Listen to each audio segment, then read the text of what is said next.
We have the Q7, but this time with a double battery, which will give you roughly 30 miles of battery. It's a 15 amp hour battery, so you won't be able to fly with this one, but they do one with a flight spec battery.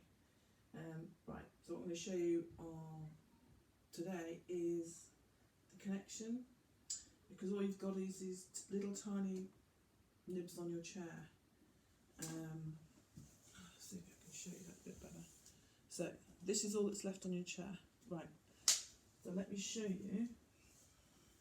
This is where it's easier if you're out of your chair, but there are plenty of us that can't get out of our chairs. So this is the crossbar, and this is what goes into the little lugs either side of your chair. So I've put these further forward than normal. They'd normally be right under the chair so that you can see better. So anyway, I will do my juggling act and hopefully show you exactly what I do. Right, there's a right and a wrong way. The single screws, bolts, whatever you want to call them, go at the top, so that you've got like the bell-shaped bit at the bottom. And this is what alters the angle.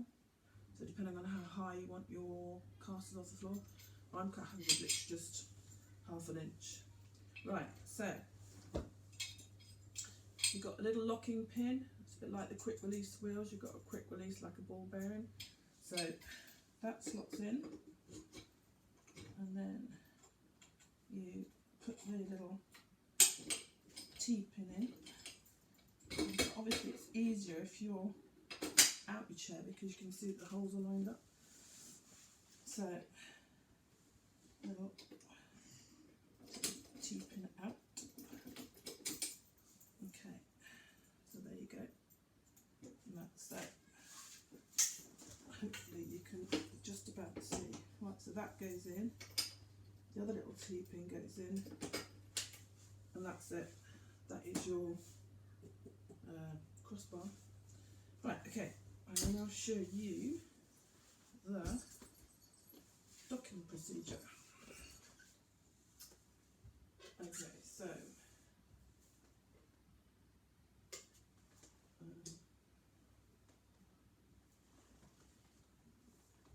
crossbar is now under my chair.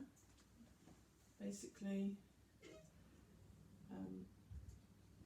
you would put the, I don't know what you'd call this, right, so that's now locked in.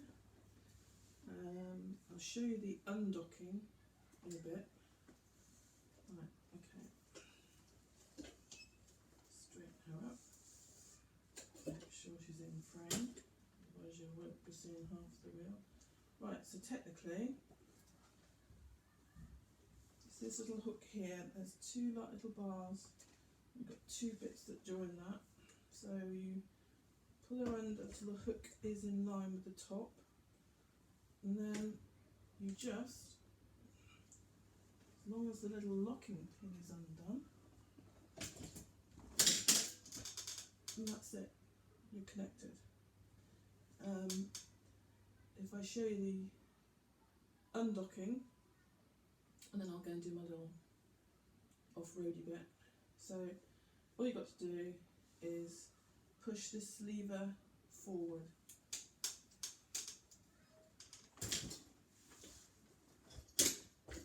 And that's it, you're undocked. Easy peasy. So yeah, so double battery, and to take this hook off, for lack of a better word, there's a red piece under here that you just press like a trigger, then it comes off. So let me just show you how the batteries come off. So of course, double battery, which does each battery, well on the single battery, so they do 31 miles to empty. I haven't tested that yet. That's something I'm going to do in the summer. when it's slightly nicer weather. Right, let me show you. Right, so of course you've got 4 keys, 2 for each one. So I need to write on which one is left and which one is right. Right, that's obviously left. Right, okay. Right, so technically that will unlock it, and then it just slides up out of its cradle. So another beauty of these ones is that, as well as your normal charging area, you've got a USB, so if your phone's dying, etc, etc. So, and that's on 2 of them, but obviously when they're both in the cradle with the double battery one, you can only access the USB port on the left one if you you're not going to run out of power. You're not going to do, unless you're going to do 62 miles. That's an average rider weight. So obviously you might get less, you might get more, depending on rider weight and terrain. Anyway, so to put that back in, you just slide her back in and give her a bit of a bop. Right, okay. That's docking, undocking. I will now go and do some bits out and about. So yeah, Q7 double battery.